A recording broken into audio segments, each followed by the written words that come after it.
Hey, hello. My name is Alana Purdy. This is my friend Jared, and I'm going to teach him about Papua New Guinea and the website that I created. Okay, so first of all, I just want to know, what are some questions you have about my country? I guess I want to know what their state religion is, because I don't really know anything about Papua New Guinea. Okay, so their state religion is actually Christian. Okay. Yeah, kind of ironic. You wouldn't really expect that. What else do you want to know? What's their mortality or life expectancy there? Their life expectancy is 62 years. That was taken in 2012, just a couple of years ago. Okay. Okay. Do you have one more question?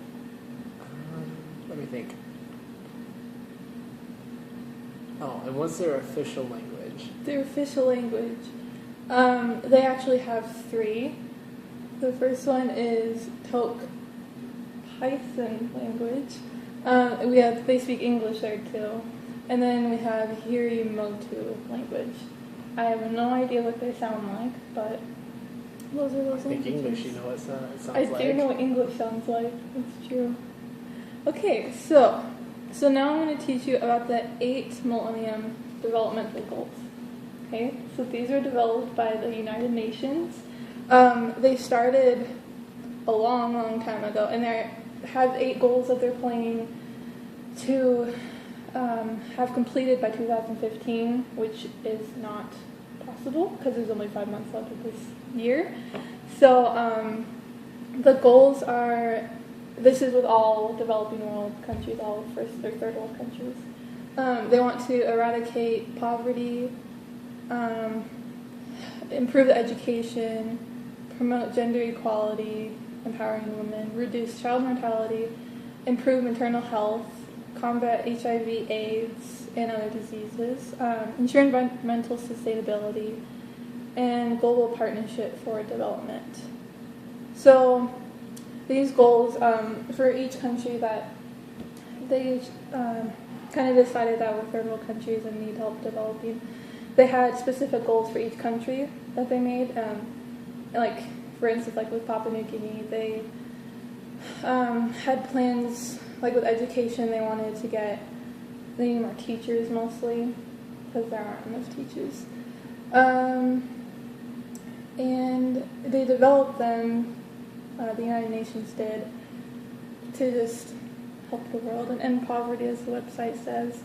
They're just trying to do everything that they can to help the world.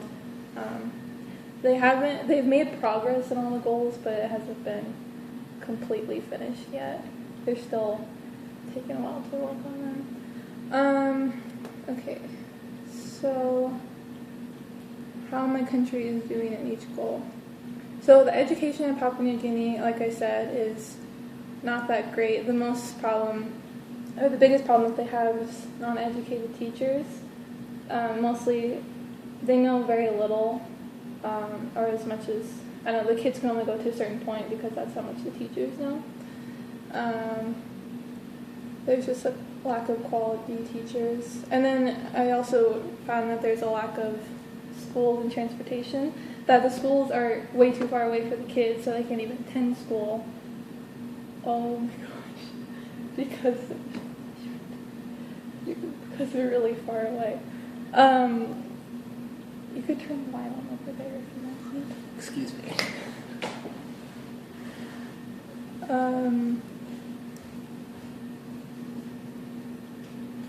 Yeah, thank you. So the things that are causing this the biggest problem is they don't have enough resources for the teachers as well. They don't have any schools to teach them with. And like I said, they don't have any transportation. Like they don't have buses that just go around. Like kids have to walk usually. And then gender equality in the country. So in 2000, it says only a very small percentage of women had wages. So there's still not very many women that are working. Let's see. It's not that big of a problem. You know, there are worse problems than gender equality in Papua New Guinea. And their infant mortality rate is 63. So under 5, that's what it's for. In Papua New Guinea, that means 133 out of 1,000 births. So 133 of those kids out of 1,000 end up dying because of various diseases. So this happens because they're very, very poor. Like 30% of the people live on $1 a day, and what else is the problem? Yeah, they're just really poor. So maternal health. So the health in Papua New Guinea, how they're doing in this area is they mostly just don't have enough doctors or healthcare workers. They don't have very good hospitals. So when women are giving birth, they get sick very easily and die. And there just aren't, again, enough educated people to help them out at all. Do you have any questions? No, this is all very fascinating. So much. Okay, so HIV.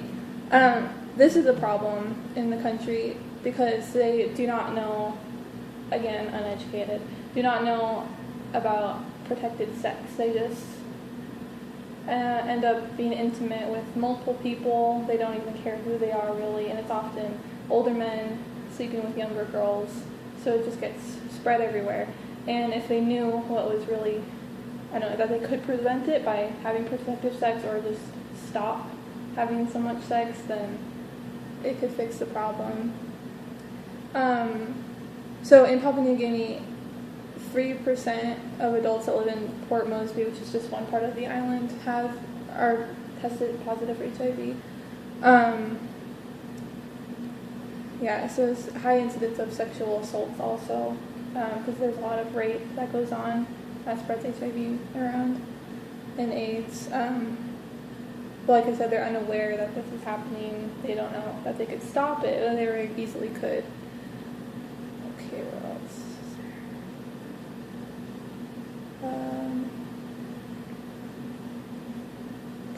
So the last two goals are global partnerships and environmental sustainability. So the global partnerships one is just trying to get the individual goals, the individual needs of the country, like helping them fix individual things that they need. Like in Papua New Guinea, it's vaccines. Like all they need is vaccines.